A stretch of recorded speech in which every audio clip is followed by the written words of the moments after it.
Cultivating Contentment.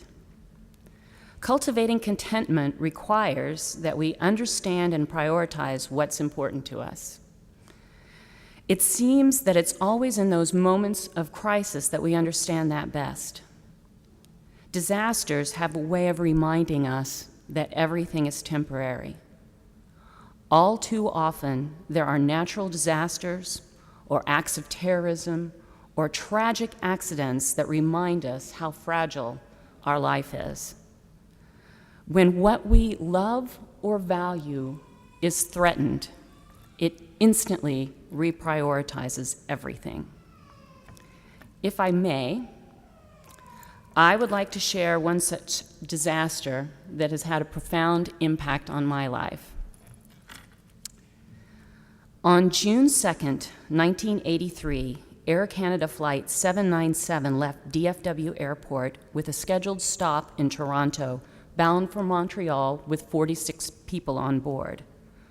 Over Louisville, Kentucky, the aircraft developed an in-flight fire behind the washroom that spread between the outer skin and the inner decor panels, filling the plane with toxic smoke.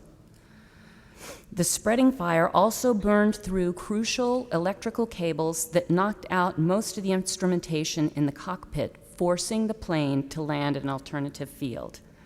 90 seconds after the plane landed, the doors were opened, and the heat of the fire and fresh oxygen from the open exit doors created a flashover condition, and the plane's interior quickly became engulfed in flames, killing 23 passengers yet to evacuate.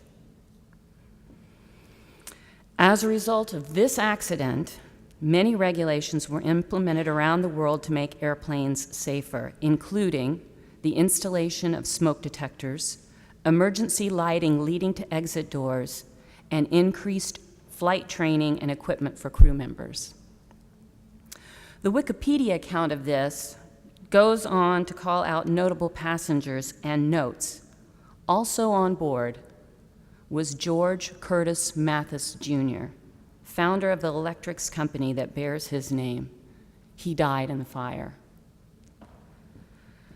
Now then, if you're of a certain age, maybe you remember Curtis Mathis televisions. They were considered the Rolls-Royces of TVs, and they had the market cornered on high-end home electronic equipment until Sony started giving them a run for their money. I remember hearing about that accident, but I was busy doing summer theater and trying to figure out how I was going to find my first job and make my big break into theater when I graduated in a few months. In March of 1984, 9 months after that fire, I got a call from Barbara Dorff. Barbara had been a youth minister and a UMYF counselor at the church I grew up in and was a good friend of mine. And incidentally, her husband, Jim, is now the bishop in the San Antonio area of the Southwest Texas Conference of the United Methodist Church. Yay, Jim. She said that there was a family in the church in need of a nanny for a few months, and she thought I would be a good fit for them.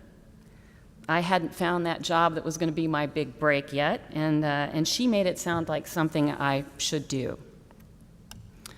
I arrived at the Mathis home to find a household. There were 5 children, ages 9, 7, 5, 3, and baby George, who was 6 months old. He was born 2 months after his father died. Melinda, their mother, was a lovely woman in her mid-30s, and we hit it off right away. There was a housekeeper, a secretary, a cook, a gardener, and a nurse for the baby, and me. My job was to take care of the 4 older children. And this was in 1984. It was the first year Dodge Caravans came out, so I got to drive a nanny-mobile, which I thought was completely awesome. Nobody knew minivans, and I was the master of the minivan. Great fun. It was a big, beautiful house in one of the best parts of Dallas. I loved it there. I loved the kids. I loved being able to walk into the store and say, "Put it on the Mathis account." And I loved that there was this big, giant screen TV. This is 1984. giant screen TV downstairs in the living room that I could watch all by myself once the kids were in bed. And that was cool. It was like being in a movie theater. And there was even a coffee grinder. You could grind your own coffee and then brew it. Everything was beautiful and proper and tasteful. One morning, after we got the four older kids off to school, Melinda and I sat down to read the paper and drink our freshly ground and brewed coffee. The birds were singing. It was a beautiful spring morning, and all the trees were budding out and the daffodils were in bloom. I don't know if you've ever been to Texas in the spring, but it's a beautiful, beautiful time to be there. Summer, forget about it. Spring, beautiful. I was sitting there thinking how I really like this lifestyle, and I couldn't figure out how I would ever have this much beautiful stuff. I wanted to work in the theater. Not a lot of money in that. Actors Equity Union, at any given point, only 3% of the membership is employed. I knew that walking in. I wanted to make people laugh, and how could I ever afford anything like this? Well, I looked over, and Melinda had put her head down on the table, and she'd started to cry. And she said, "All I want is my husband back. That's all I want." I knew in that moment that money couldn't buy happiness. All the money in the world wasn't going to give her the thing she wanted most back.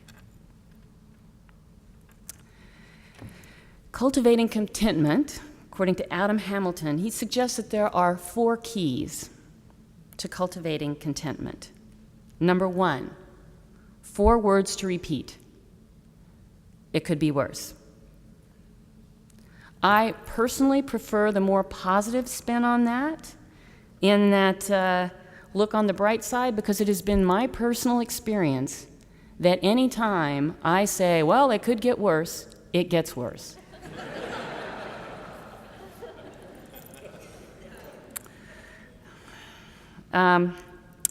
But his point is that it's important to recognize that no matter what we may or may not like about a thing, a person, or a circumstance, we can always find something good to focus on if we only choose to. Number 2, ask how long this will make me happy. Kind of like Christmas morning. Like the tree a lot better when the presents are wrapped underneath and looking beautiful than afterwards. Just saying. Number 3, develop a grateful heart. A grateful heart recognizes that all life is a gift. Contentment comes when we spend more time giving thanks for what we have than thinking about what's missing or wrong with our lives. There happened to be an article in last Sunday's USA Weekend Supplement. It was a little article with the title, "Retrain Your Brain to See the Sunny Side." And I hear Monty Python in my head singing, "Always." Anyway, there's a reason I'm not in the choir. Anyway, so it was an article, and in this article it states, while studies show that genes have some 30 to 40% control over mindset, Elaine Fox, Oxford psychologist and author of Rainy Brain, Sunny Brain, suggests it's possible to retrain our brain through actions. Her advice for a sunnier outlook: count your blessings. If you record your day in a diary and review entries later, it becomes easier to see how much in your life is going right. Make time for you. Distancing yourself from stress helps eliminate a negative mindset. Literally take 10 minutes in a day to sit and turn everything off. She also recommends spending time outdoors. Push yourself. Fox found pessimists often hang back and wait for things to happen instead of taking initiative. To combat this tendency, she recommends putting extra effort into something meaningful to you. That could be raising the bar at work, adding distance to your morning run, or spending more time with your kids. Pushing yourself and exceeding your comfort zone is very important, Fox says. Stepping back to Adam Hamilton, number 4 on the list of keys to cultivating contentment. Understanding where it is that your soul finds satisfaction. Jesus said the 2 most important things we must do are love the Lord your God with all your heart and with all your soul and with all your mind, and to love your neighbor as yourself. If we keep focus on these 2 things, we will find satisfaction for our souls and lasting contentment. It's like the joy doctrine. Anybody ever hear of the joy doctrine? It was really big in MYF in the 70s.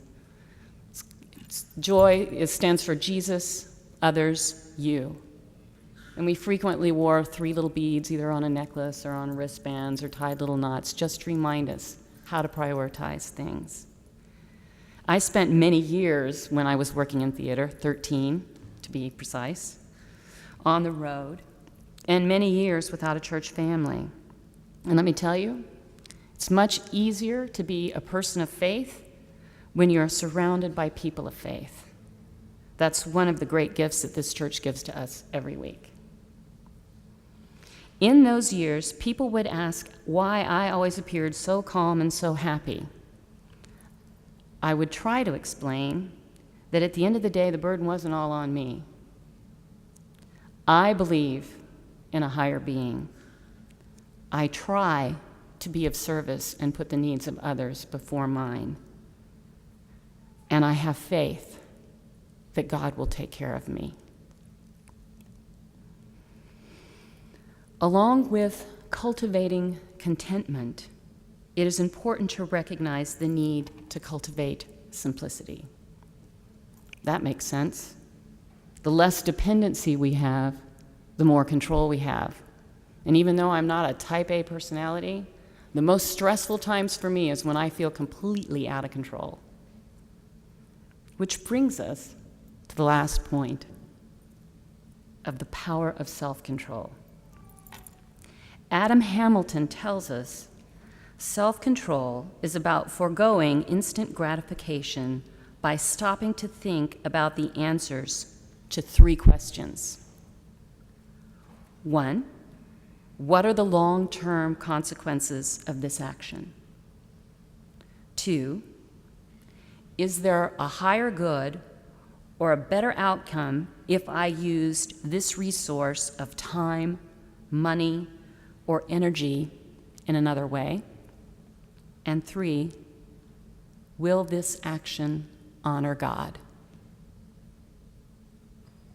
We, me, you, alone, determine whether we live a life of contentment or a life of discontent. And we do that by deciding what life is about.